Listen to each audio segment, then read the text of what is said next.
Mr. Ado Paglinawan.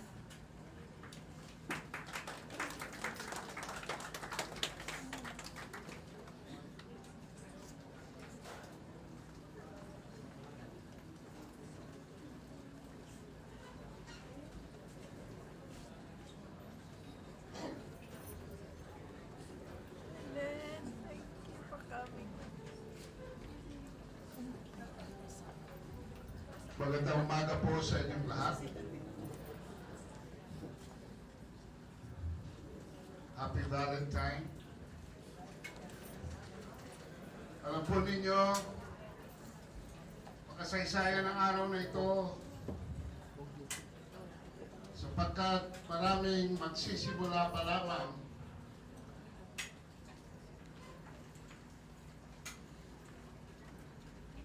alam po ninyo, hindi po madali sa akin na dumalo rito sapagkat wala pa po noong November 2013. Napansin ko po ang mga kasama ko ng mga makabayan ay isa-isang nawawala na dito sa mundong ito. Mga kaibigan, kasama sa trabaho, kasama sa advokasya, kasama sa pagtatanggol ng soberanya ng ating bayan. Nagsimula po ito sa pagkamatay ni Ali al-Rashid na isa sa mga haligi ng peace process. Sinundan po ito ng pagkamatay ni Hermenegildo Estrella Jr., isa po sa mga fiscalizers ng ating election process. Sumunod po dito, Sultan Jamalul Kiram II, na matapos ang mahigit 50 taon ay sinimulan muli ang claim natin sa Sabah. Sumunod po ang aking kaibigan si Alan Pagia, one of the country's best constitutionalists. At ang presidente po at founder ng Movement Against Dynasty na si Ting Paredes San Diego. Isang non-journalist at broadcaster na si Mandy Manaloto. At kasama namin sa Foreign Service na si Ambassador Willie Gaa. At ngayon naman, sa araw na ito, pangwala kong matalik na kaibigan, si Ambassador Roy Seneres. Today, I came to bury Roy, to praise him. But just like what the two of us did a lot, I came to disagree with him. Earlier this week, I read in the news his lawyer as saying that his wish is that his family adopt no substitution, no endorsement. I doubt if this were true, but if it were, I wholeheartedly agree with the latter, but disagree with the former. For all the work Roy has done for our country, I agree that any endorsement might turn counterproductive to what he intends to deliver to help advocacies dependent on him, because politics in our country can be brutal most of the time. There is a prevailing trickery in the marketplace that goes, especially given his passing, out of sight, out of mind. But Roy may I make this brotherly correction about the issue of substitution.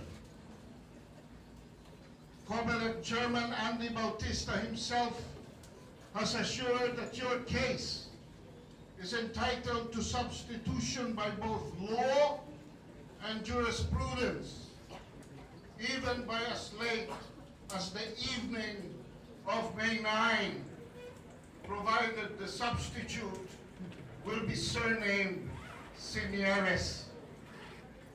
To put it bluntly, I will vigorously pursue that a substitution is made, because without which the legacy that you left may not be perpetuated.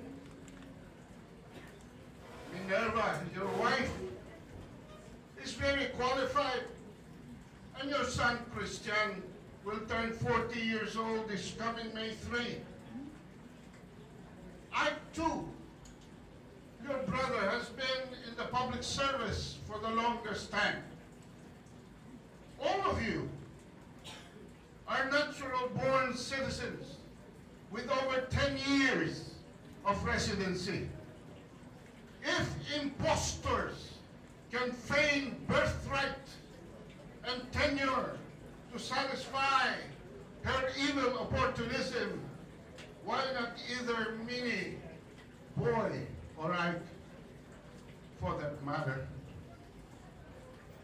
This, of course, with all due respects, will be a decision for the family to make. But please, please remember, Roy does not just only belong to you now, but the Filipino people. Ladies and gentlemen, forgive me for my impetuousness, given this honored body that lies in state before us, and the solemnity of this unfortunate loss. But I consider myself family. The first Seneres I met was his brother Nonoy.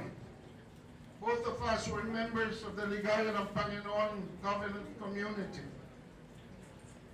The second Seneres, who is Ike, and I were together in the team of Vice President Emmanuel Pelaez in the runoff to the EDSA People Power Revolution. President Corazon Aquino would eventually appoint Pelaez as ambassador to the United States, and me as his special assistant and press attaché at the Philippine Embassy in Washington, D.C. And for some time when he served, upon the death of Claudio T. Hanke, as permanent representative to the United Nations in the city of New York. Alam po ninyo, yung pangatlong Seneres, hindi po kami sa San Beda, where I spent 15 years of education, nagkakilala. Sapagkat po, ako'y palistan nung siya'y padating para kumuha ng kanyang sa College of Law. I therefore met Nodok or Roy, the third Seneres, in Washington when he was appointed labor attaché. I started my term in 1986, but we served together from 1990 to 1993. This was a most unforgettable juncture of my life.